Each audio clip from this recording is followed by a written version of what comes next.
কাটছে না সংকট, নির্বাচন কি পুরনো পথেই? এই সরকার ক্ষমতায় থাকলে কোনোদিনই সুষ্ঠু নির্বাচন হবে না বললেন ফখরুল। জেলে বিরোধী দলীয় নেতাদের সেলে লাগানো হয়েছে সিসি ক্যামেরা। সংবাদ নিয়ে বিএনপি জাতীয় পার্টি অনেক ফুটবল খেলেছে বললেন আইনমন্ত্রী। এবার দেখুন বিস্তারিত। কাটছে না সংকট, নির্বাচন কি পুরনো পথেই? নির্বাচনকালীন সরকার নিয়ে পরস্পর বিরোধী অবস্থান, দেশের প্রধান দুই রাজনৈতিক জোট সংকট সমাধানে সংলাপের পরামর্শ দিচ্ছেন বিশিষ্টজনরা, কিন্তু ক্ষমতাসীন আওয়ামী লীগ সংলাপে আগ্রহী নয়, সম্মত নয় বিএনপিও। দ্বাদশ সংসদ নির্বাচন সর্বদলীয় অংশগ্রহণে সুষ্ঠুভাবে সম্পন্ন করার নানামুখী চাপ আছে সরকারের উপরে। এই অবস্থায় বিএনপি জোট যদি ভোটে না আসে, তাহলে নির্বাচন পুরনো পথে হাঁটবে কিনা তা নিয়ে প্রশ্ন উঠেছে। দীর্ঘদিন ধরে নির্দলীয় নিরপেক্ষ সরকারের অধীনে নির্বাচনের দাবি জানিয়ে আসছে বিএনপি। এই দাবিতেই তারা 2014 সালের 10ম জাতীয় সংসদ নির্বাচন বর্জন করে। 2018 সালের একাদশ জাতীয় সংসদ নির্বাচনে অংশ নিলেও শেষ পর্যায়ে সেটি প্রত্যাখ্যান করে। এবার দলটি শক্ত অবস্থান, এই সরকারের অধীনে আর কোনো নির্বাচনে অংশ নেবে না। এদিকে আসছে দ্বাদশ জাতীয় সংসদ নির্বাচন অংশগ্রহণমূলক ও গ্রহণযোগ্য করতে দেশি বিদেশি নানা চাপ আছে সরকারের ওপর। ক্ষমতাসীন আওয়ামী লীগও চাইছে অবাধ ও সুষ্ঠু নির্বাচন, কিন্তু তারা বিএনপির মতো দলের সঙ্গে সংলাপে রাজি নয়। এ নিয়ে সাংবাদিকদের প্রশ্নের জবাবে সম্প্রতি আওয়ামী লীগ সভাপতি শেখ হাসিনা পাল্টা প্রশ্ন ছুড়ে বলেন, কার সঙ্গে সংলাপ করব? আপনারা পারবেন বাবা মা ভাইয়ের খুনিদের সঙ্গে সংলাপ করতে? তারপরও দেশের স্বার্থে তাদের সঙ্গে সৌজন্য রক্ষা করতে চেষ্টা করেছি, কিন্তু তারা সেই পথ রুদ্ধ করেছে। খালেদা জিয়ার ছোট ছেলে মারা যাওয়ার পর সান্ত্বনা দিতে গিয়েছি, দরজা বন্ধ করে দিয়েছে। সরকারি দল সংলাপে রাজি না হলেও নির্বাচন কমিশন সব সময় আলোচনার মাধ্যমে সংকট সমাধানের কথা বলে আসছে। এ নিয়ে প্রধান নির্বাচন কমিশনার সিইসি কাজী হাবিবুল আওয়াল বরাবরই বলেছেন, বড় রাজনৈতিক দলগুলোর অংশগ্রহণ ছাড়া নির্বাচন গ্রহণযোগ্য হবে না। অংশগ্রহণমূলক ও গ্রহণযোগ্য নির্বাচনের জন্য রাজনৈতিক দলগুলো সঠিক বোঝাপড়া থাকতে হবে। আমরা সব বড় রাজনৈতিক দলকে অনুরোধ করছি, কোনো ফাঁকফোকর থাকলে নিজেদের মধ্যে বোঝাপড়ার মাধ্যমে সমস্যার সমাধান করতে হবে, যাতে সবাই নির্বাচনে অংশ নেয়।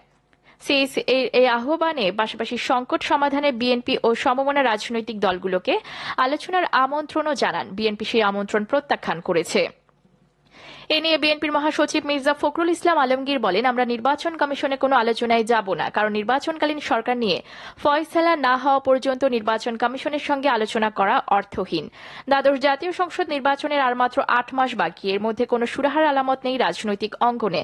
অবস্থা দৃষ্টে মনে হচ্ছে নির্বাচনকালীন সরকার নিয়ে যে সংকট তৈরি হয়েছে, সহসা সেই সংকট কাটছে না। এ বিষয়ে নাম প্রকাশ না করার শর্তে মন্ত্রিপরিষদের এক সদস্য জাগো নিউজকে বলেন, সংলাপ বা সমঝোতার আর কোনো সুযোগ নেই, সংলাপ হবেও না। সংবিধানের আলোকে বিদ্যমান ব্যবস্থায় নির্বাচন হবে। এখন বিএনপির যে অবস্থান, তাতে তারা নির্বাচনে আসতেও পারবে না, আবার নির্বাচন নিয়ে কোনো অভিযোগ করার সুযোগও থাকবে না। আওয়ামী লীগের যুগ্ম সাধারণ সম্পাদক আফম বাহাউদ্দিন নাসিম বলেন, আওয়ামী লীগের বক্তব্য হচ্ছে সংবিধান অনুযায়ী স্বাধীন নির্বাচন কমিশনের অধীনে নির্বাচন হবে, সরকার তার রুটিন দায়িত্ব পালন করবে। নিবন্ধিত রাজনৈতিক দলগুলো নির্বাচনে অংশ নেবে, ম্যান্ডেট পেলে দেশ পরিচালনা করবে অথবা বিরোধী দলের দায়িত্ব পালন করবে, গঠনমূলক সমালোচনা করবে, এটাই রাজনৈতিক দলগুলোর দায়িত্ব। কেউ নির্বাচনে অংশ না নিলে আওয়ামী লীগের বিব্রত হওয়ার কারণ নেই। তিনি বলেন, আওয়ামী লীগ নির্বাচনমুখী দল, আমরা সবসময় নির্বাচনে অংশগ্রহণ করি। নানা সংকটেও আওয়ামী লীগ নির্বাচনে অংশগ্রহণ করেছে। জাতির পিতার নেতৃত্বে সামরিক শাসক আইয়ুব খানের সময়ও নির্বাচনে গেছে আওয়ামী লীগ।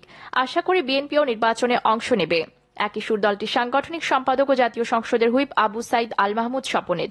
তিনি বলেন, বিএনপি একটি রাজনৈতিক দল, তাদের নিজস্ব দাবি থাকবে, সেটাই স্বাভাবিক। এটি আওয়ামী লীগের জন্য অস্বস্তিকর হবে কেন? বিএনপি কখন কোন দাবি করে, কখন কোন দাবিতে অনড় থাকে, তা নিয়ে গবেষণা করলে যে কেউ একটি চমৎকার অভিনন্দন রচনা করতে পারবেন।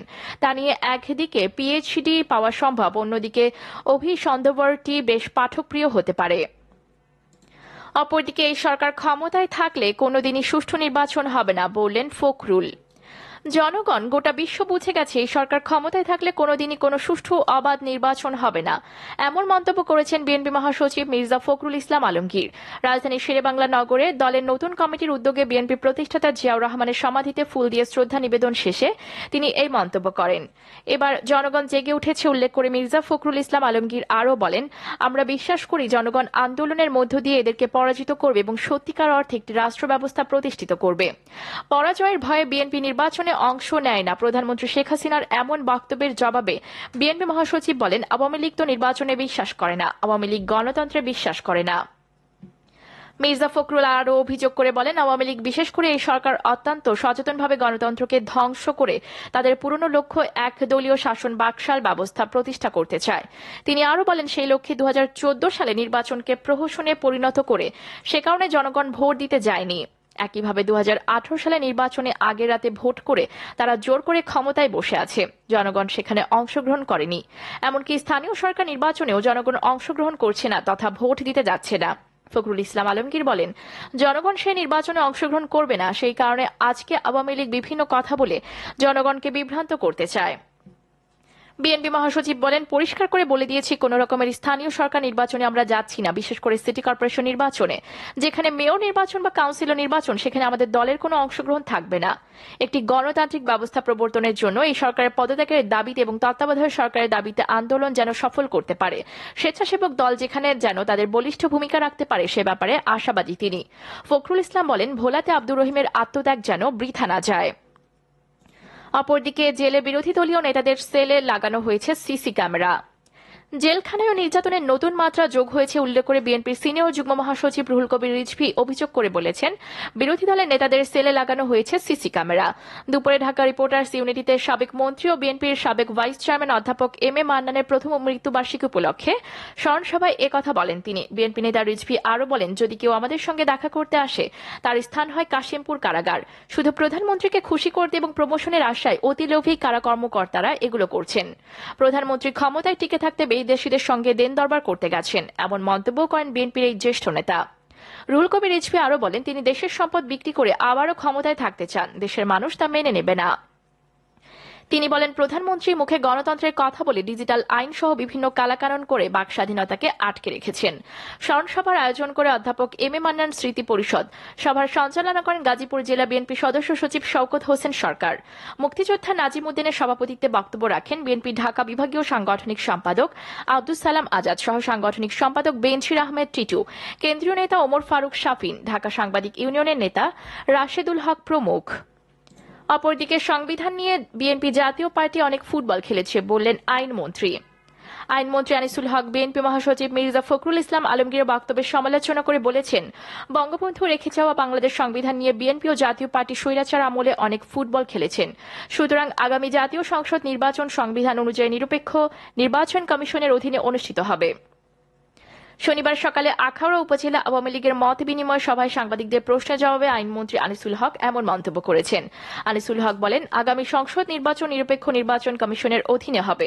এ সময় আইনমন্ত্রী বলেন, যারা বঙ্গবন্ধুকে হত্যা করেছে, বিএনপি তাদের চাকরি দিয়ে পুনর্বাসন করেছে। সেই হত্যাকাণ্ডে যারা জড়িত ছিল তাদের বিচার করতে পারবে না বলেও আইন পাশ করেছিলেন খন্দকার মোশতাক ও জিয়াউর রহমান।